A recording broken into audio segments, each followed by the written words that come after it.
اللہ اللہ حضرت عمر کا بیٹا مصر گیا، وہاں سے کمائی کر کے لایا، تجارت کرنے گیا، لاکھوں کا مال۔ کون سا باپ ہے دنیا میں جس کا بیٹا باہر سے پیسے لے کے آئے تو ابا تفصیل پوچھے کہ بیٹا کہاں سے کمائے، کہاں سے لایا، کتنے ملے، کیوں آئے؟ کون سا باپ تفصیل پوچھتا ہے؟ ابا تو کہتا ہے لا صحیح، اور تعریفیں کرتا ہے میرا بیٹا بڑی کمائی کرتا ہے۔ کبھی پوچھا ہے اس سے کہ ڈیوٹی صحیح دیتا ہے کہ نہیں؟ کبھی پوچھا ہے کہ تو ایمانداری کی روزی لاتا ہے کہ حرام کی کماتا ہے؟ یہ باپ کی ذمہ داری ہے، یہ اماں کی ذمہ داری ہے۔ پھر کہتا ہے بیماری کیسے آ گئی، پریشانی کیسے آ گئی؟ تو نے کبھی سوال کیا اپنی اولاد سے؟ حضرت عمر فاروق رضی اللہ تعالیٰ عنہ کا بیٹا مصر سے پیسے کما کے لایا تو جناب عمر نے بلایا، فرمایا بیٹے اتنی تو تیرے پاس راس ہی نہیں تھی، تھوڑے سے تو پیسے لے کے گیا تھا، اتنی کمائی کیسے ہو گئی؟ اتنے تو پیسے نہیں تھے صاحب، کہاں سے کمائی لائے؟ اس نے کہا ابا جی وہ جو میرے چچا ہے نا مصر کے گورنر، آپ کے دوست، انہوں نے میری مدد کی ہے۔ فرمایا جتنے لوگ گئے تھے سب کی ہے مدد اس نے؟ کہا نہیں صرف میری کی۔ فرمایا تیری کیوں کی؟ تیری کیوں کی؟ کہا حضور آپ کے دوست ہیں۔ فرمایا چپ کر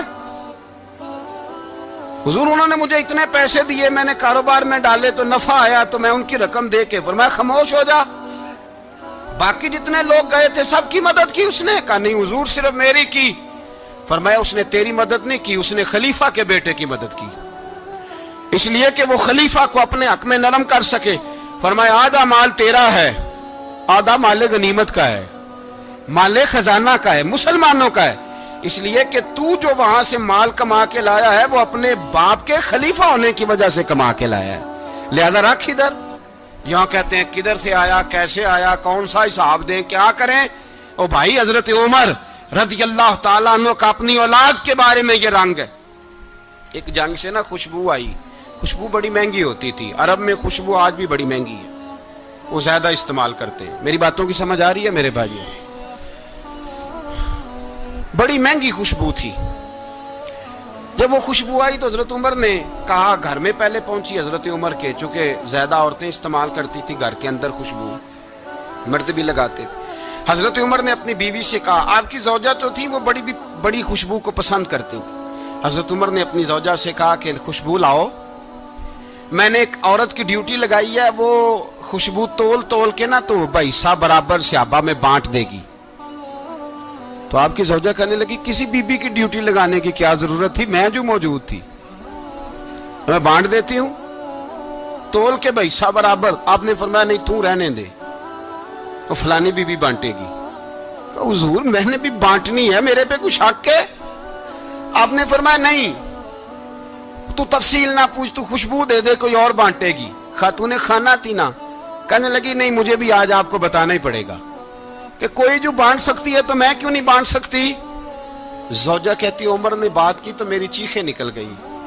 حضرت عمر فرمانے لگے جب تو خوشبو بانٹے گی نا تیرے ہاتھوں کو بھی لگے گی، تیرے دوپٹوں کو بھی لگ جائے گی۔ اگر رب کریم نے مجھ سے سوال پوچھا کہ عمر خوشبو تو مسلمانوں کی تھی، تیری بیوی کے دوپٹے کو کیوں لگ گئی، تو میں اللہ کے حضور کیا جواب دوں گا؟ اگر اللہ نے یہ سوال کیا کہ تیری بیوی نے کیوں لگائی، وہ تو حصہ تھا مسلمانوں کا، تو نے تیری بیوی نے کیوں لگائی؟ تو فرمایا میں نہیں چاہتا کہ اللہ کے حضور مجھے اور تجھے باز پرس ہو، لہذا کسی اور کو بانٹنے دے۔ زوجہ روئی اور تڑپ کے کہنے لگی عمر مجھے لگتا ہے صبح قیامت بھی تیری بیوی ہونے کی وجہ سے اللہ مجھے جنت عطا فرما دے گا، تیری زوجہ ہونے کی برکت سے۔ بھائی یہ معیار رکھا، خدا کی قسم ایسا شخص تاریخ میں دوبارہ نہیں آیا۔ اتنا بڑا آدمی، اتنا بڑا شخص، اتنا بڑا آدمی، اور پھر رنگ یہ ہے کہ عمر 22 لاکھ مربع میل کا حکمران، 22 لاکھ، اور کھجور کے درخت کے نیچے مٹی کا ڈھیلا لے کے سو گئے ہیں، پرواہ کوئی نہیں، کوئی مسئلہ ہی نہیں۔ 2 غلام ساتھ بیٹھے تو ایک روٹی حضرت عمر نے گھر سے منگوائی، تھوڑا سا سرکہ، تو غلام کہنے لگے ہم نے بھی کھانی ہے۔ فرمایا کوئی حرج نہیں، روٹی کو پیٹ بھر کے کھانا ضروری تو نہیں، 3 حصوں میں بانٹ لیتے۔ ایک آدمی آیا ہوا تھا مصر کا رہنے والا ملنے کے لیے، اس نے پوچھا عمر کدھر ہے؟ تو کہا وہ ادھر جاؤ مسجد میں بیٹھے ہوں گے. اور واپس آیا تو کہنے لگا وہاں تو 3 غلام بیٹھے ہیں, ایک روٹی بانٹ بانٹ کے کھا رہے ہیں, لگتا ہے کئی دنوں سے روٹی نہیں ملی. کہا 3 غلام تو کوئی نہیں, وہاں 2 ہی تھے, تیسرے تو امیر المومنین تھے. اس نے کہا نہیں نہیں, 3 غلام ہیں, کپڑے بھی ایک طرح کے پہنے ہوئے ہیں, بلکہ 2 کے تو پھر صحیح ہیں, تیسرے کے تو زیادہ ماڑے ہیں. کپڑے بھی ایک طرح کے, کھانا پینا بھی ایک طرح کا, اور ان کا نشست برخاست بھی ایک طرح کی ہے, لہذا کوئی فرق نہیں.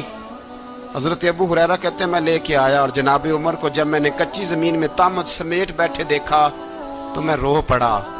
میں نے اس مصر سے آنے والے کو کہا تو اس کے جلوے دیکھ, اگر اس کی ذات میں اتنا حسن ہے تو محمد عربی کا مقام کیا ہوگا. یہ مقام غور ہے, مقام غور. 10 محرم کو لوگ دیگے پکائیں گے نا, نہیں پکانی ہے؟ کوئی بول دے نہیں, ہاں نہ نہیں کر دے, پروگرام بدلیا تو نہیں دی عید کی کہ وہی کام شروع ہوا ہے لاسٹ ٹائٹ ہونے والا. کیوں جی, پکنی ہے نا دیکھیں 10 محرم کو انشاءاللہ تعالی, ہم بھی پکائیں گے انشاءاللہ, یہاں بھی پروگرام ہوگا. تو 10 محرم کو جو دیگ پکنی ہے تو ایسا نہیں ہو سکتا کہ 1 محرم کو حضرت عمر کے نام کی بھی کوئی پک جائے.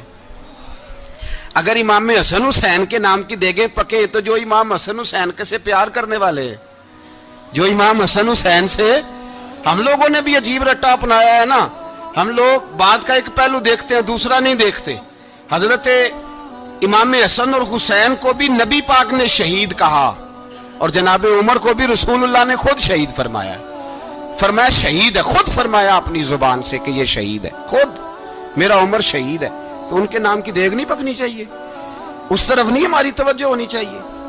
اور اہل بیت نبوت, یہ بات میں پہلے بھی کرتا ہوں, آج پھر کرنا ضروری سمجھتا ہوں. اہل بیت کا پیار, سن لو کان کھول کے, اہل بیت کا پیار اگر ہمیں کسی نے سکھایا ہے تو سیدنا عمر فاروق نے سکھایا ہے. اہل بیت نبوت کی محبت اگر کسی نے سکھائی ہے تو کس نے سکھائی ہے؟ بول کے بتائیے. حضرت عمر نے. اہل بیت کا پیار ہمیں حضرت عمر نے بول کر کے سکھایا ہے. بھائی یاد رکھیں,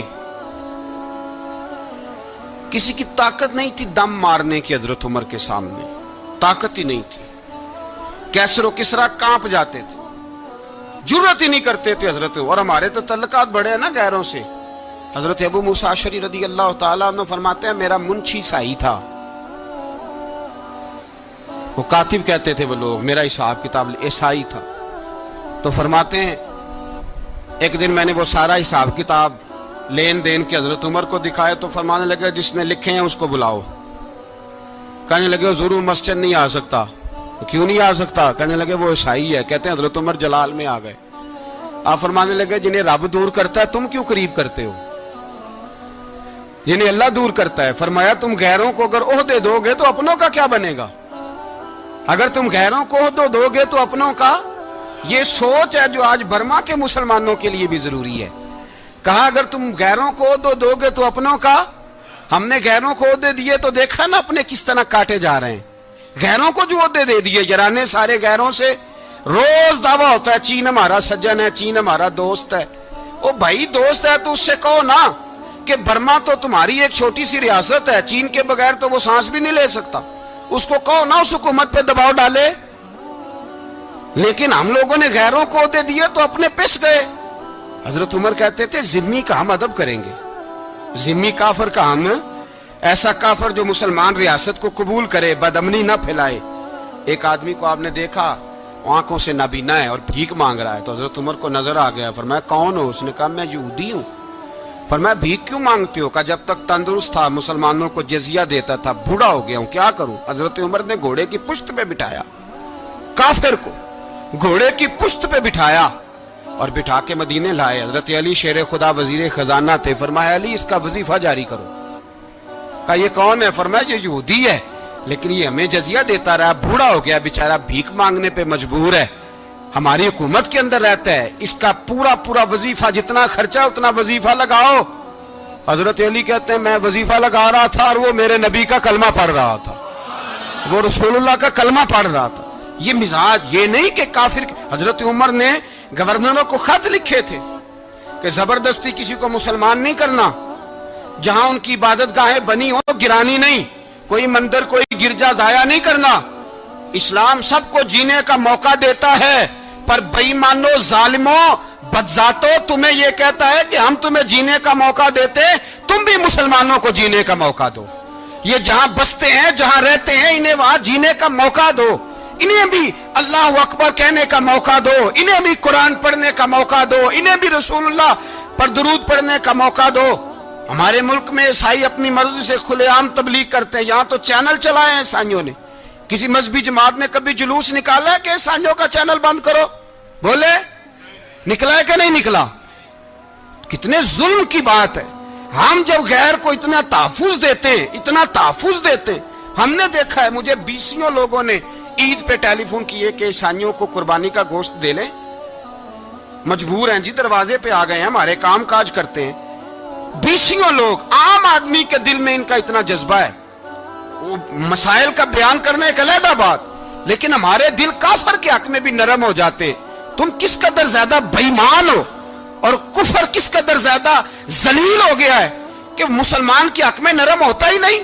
اور اس سے بڑے ذلیل وہ ہیں جو ان ذلیلوں کے سپورٹر ہیں، وہ کسی عرب ملک کے حکمران ہو یا کسی اور جگہ کے، وہ بڑے ذلیل ہیں جو ان ذلیلوں کے سپورٹر ہیں، جو برما کی بچیوں کے قتل پر اپنی حکومتیں چمکا رہے ہیں۔ انہیں شرم نہیں آتی، اس قدر مسلمان تڑپا ہے، لیکن ان بے غیرتوں کو ذرا ہوش نہیں آئی، اور یہ ان کے کماش، ان کے دلال جو ہر جگہ ان کی سپورٹ کر کے اپنی حکومتیں قائم کرتے ہیں، ان بے ایمانوں کو پتہ نہیں کہ کب ان پر اللہ کا عذاب اترے گا اور کس طرح ان کے پرخشے اڑیں گے۔ تمہیں اپنی ذلت اور رسوائی نظر نہیں آ رہی کہ زمین کس طرح تمہارے لیے تنگ ہو گئی ہے؟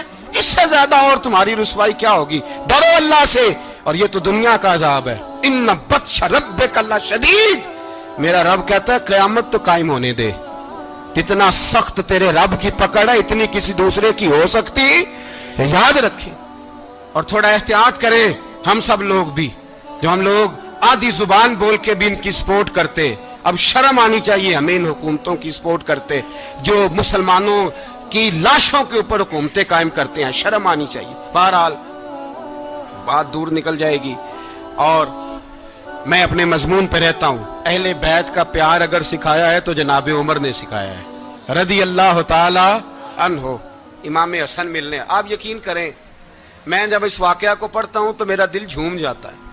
میں کہتا ہوں یار، ڈاڈا ہونا اپنی جگہ پہ، عشق ہونا اپنی جگہ پہ، انسان کا باوقار ہونا اپنی جگہ، جہاں کھڑے ہونا تھا وہاں یہ کھڑے ہوتے تھے، اور جہاں جھکنا تھا وہاں یہ ان لوگوں میں اقبال نے کہا تھا تیری نگاہ ناز سے دونوں مراد پا گئے، عقل غیاب و جستجو، عشق حضور و اضطراب۔ جہاں اگر آیا ہے سامنے کیسر و کسرا تو عمر جیسا دلیر کوئی نہیں، اگر سامنے آیا ایران کا بادشاہ تو عمر جیسا تگڑا کوئی نہیں، اگر آیا ہے سامنے غسان کا بادشاہ تو عمر جیسا عادل کوئی نہیں، لیکن اگر علی کا بیٹا آیا ہے، اگر فاطمہ کے لال پارے آئے ہیں، تو پھر فاروق اعظم سے جیسا محب کوئی نہیں، پھر ان سے جیسا پیار کرنے والا کوئی نہیں۔ اندر بیٹھے ہیں جناب عمر، اندر تنہائی میں کچھ وزیروں سے گفتگو ہو رہی ہے، میٹنگیں جاری ہیں۔ آپ کے بیٹے ملنے آئے جناب عبداللہ ابن عمر، ابا جی ملنا ہے، بات ٹھہرو، بات کر رہا ہوں، کوئی نہ اندر آئے۔ صاحبزادہ باہر کھڑا ہے، تھوڑی دیر گزری تو امام حسن بھی آ گئے۔ کون آئے؟ آپ کو جو ملے گا امام صاحب کا نام لینے سے، وہ سردار ہیں جنتیوں۔ کون